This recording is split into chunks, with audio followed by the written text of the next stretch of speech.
Well, I just released a Commander Decktech on Fallen Empires, and it performed just like the set did, horribly. So I wanted to make another bad video about Ice Age this time, and building a Commander deck around the cards from it. As I looked through my Ice Age binder, I had to come up with an idea of what kind of deck this would be. Then I realized it. There are some annoying enchantments in here, and I want to build an Enchantress deck. But what color combination? And I thought, Esper, because the perfect Commander was released in Cold Snap all those years later. That commander is Zur The Enchanter. This Esper Commander does cause a lot of fear in a lot of playgroups, but this isn't that kind of deck. I am playing with cards that are freaking 30 years old, so it might not be that strong, but it will be annoying. I promise you that.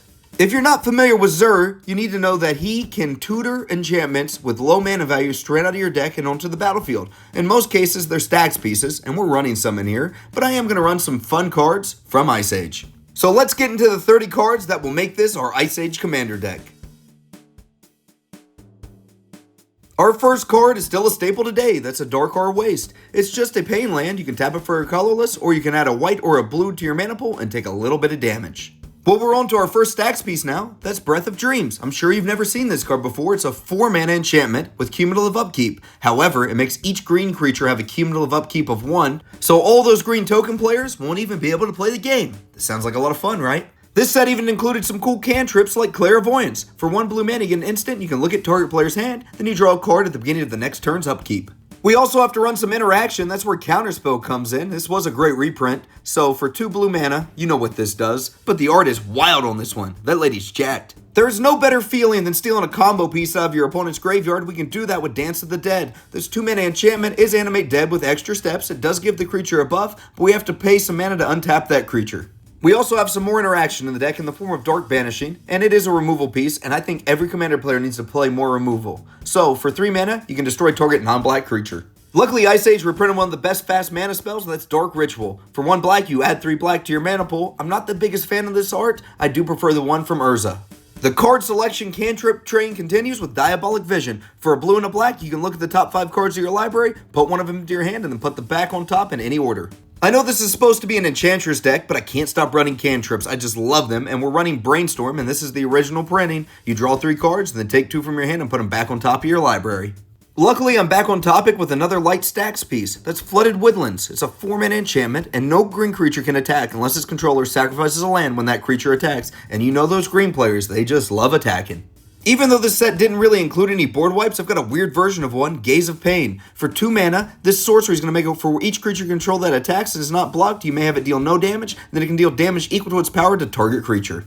The light Stax train continues with Glaciers. This 4-mana enchantment may have an upkeep cost, but who cares? All mountains are now plains, and the red player doesn't get to play the game, and we can all laugh at them. Now we've got a weird one called Justice. It may look like Superman in the art. It should have been Batman. Justice, of course. This 4-mana enchantment's going to make it so whenever a red creature or red spell deals damage, it deals an equal amount of damage to that red spell or red creature's controller. Next up, we have the Ultimate Rummager, Krovakan Sorcerer. For 3 mana, you can tap him, choose and discard a card from your hand to draw a card, and if the discarded card was black, we get to draw 2 and then discard 1 and keep the other. We also had to run some bad cards in this deck. It's an old set. They always had bad cards, and that's Land Cap. It comes into play, you can tap for 2 colors, and if you tap it, you put a depletion counter on it, and it can untap if it has a depletion counter on it, which is sick, and this card is also reserve list.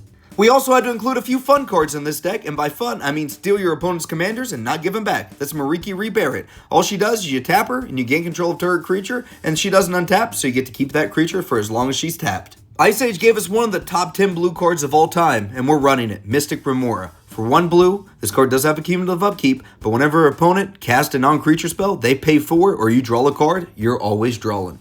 Our next card is going to be your first target with Zur every time, and it's the greatest black card of all time. That's Necropotence. It's going to give you the most insane card advantage. There are a few downsides, but who cares? You'll have a full grip at all times.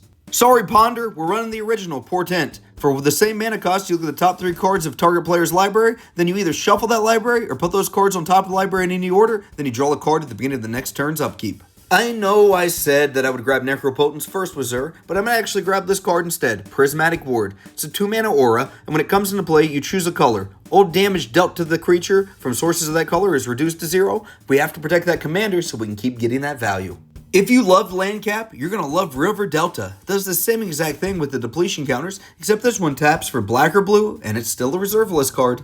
We are running some more fast mana in this deck because the game is sped up so much you need to get some quick mana bursts, and this one's Songs of the Damned. For 1 black, you can add black to your mana pool for each creature card in your graveyard for that quick mana burst. Don't worry, I still have some more fun enchantments in here, like Soul Barrier. For 3 mana, it's going to make it whenever an opponent casts the creature spell, Soul Barrier deals 2 damage to them unless they pay 2 mana to prevent that damage. Like I mentioned with Prismatic Ward, we have to protect Zur because he is a target for removal. That's where Spectral Shield comes in. It can be tutored by Zur, and it gives it Shroud. Next up, we have a card that deserves more play in regular Commander, and that's Spoils of Evil. For 3 mana, this instant's going to give you a mana for each artifact or creature in target opponent's graveyard, and you gain a life for each of those things too. He also included the greatest white removal spell of all time, Swords to Plowshares. For 1 white, you exile a creature. That creature's controller may gain some life, but that doesn't really matter in a game of EDH, and this one is the best art. Debate me. We are also running the other pain land we can run, Underground River. This is the black-blue one. It deals that pain, but man, that art is great from back in the day. We have one last protection piece from Ice Age for Zur, that is Word of Undoing. For 1 blue mana, you can return a target creature to its owner's hand, then you return any white enchantments on it to your hand as well to keep those safe and recast them.